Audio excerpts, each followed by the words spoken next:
National highway authority की जानिब से एक बार फिर मोटरवे पर टूल टैक्सों में इजाफा कर दिया गया है। पहले मरहले में M2 यानी लाहौर से इस्लामाबाद मोटरवे पर जो है वो ज़ायद वसूलियाँ की जाएंगी।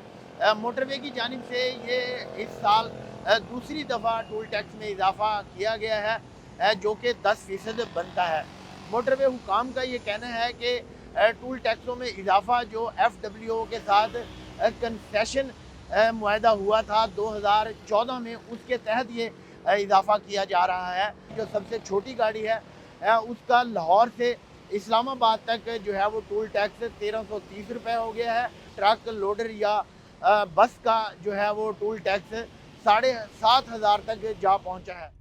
डीजल महंगा, पेट्रोल महंगा, किराए बढ़ाते हैं तो गवर्नमेंट कहती है किराए कम करो। अब अगर टूल प्लाजा है तो बगैर मर्जी के बढ़ा देते हैं, तब पता लगता है जब लाइनें लग जाती हैं क्या हो जी टूल प्लाजा बढ़ गया है जी। इसमें बहुत सारी बातें हैं जिसमें गवर्नमेंट किसी ट्रांसपोर्टर की कुछ नहीं सुनती। अगर गवर्नमेंट इसी तरह बढ़ाती रहेगी तो सबको तंगी तकलीफ तो है ही ना। मोटरवे पे सर जो मुल्तान का इस वक्त टोल पे छोटी गाड़ी का वो 3,000 रुपये है। पहले वो होता था 800 रुपये, अब 3,000 रुपये हम डेली बेस पे पे करते हैं। बड़ी गाड़ी का टोल पे है वो 5,000 रुपये मुल्तान है इधर से। तो सर हम बहुत परेशान हैं, लिहाजा हम ट्रांसपोर्टरों से टैक्स हटाए जाएँ, इनके हाल पर रहम किया जाए क्योंकि परेशान लोग हैं।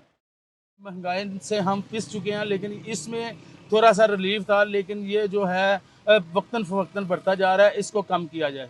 मेरा तकरीबन एक माह में तकरीबन 8-10 चक्कर लग जाते हैं, क्योंकि मेरा वहाँ पे कोई बिज़नेस का काम है। तो जब मैं वापस आया और आके जहाँ पे जब टोल टैक्स दिया तो वो इजाफा हो गया। वज़ीर आज़म साहब या शहबाज शरीफ साहब से ये मैं रिक्वेस्ट करता हूँ, बल्कि अपील करता हूँ कि इसको कम किया जाए, बल्कि दूसरी जो महंगाई वाली चीज़ें हैं उनको भी कम किया जाए।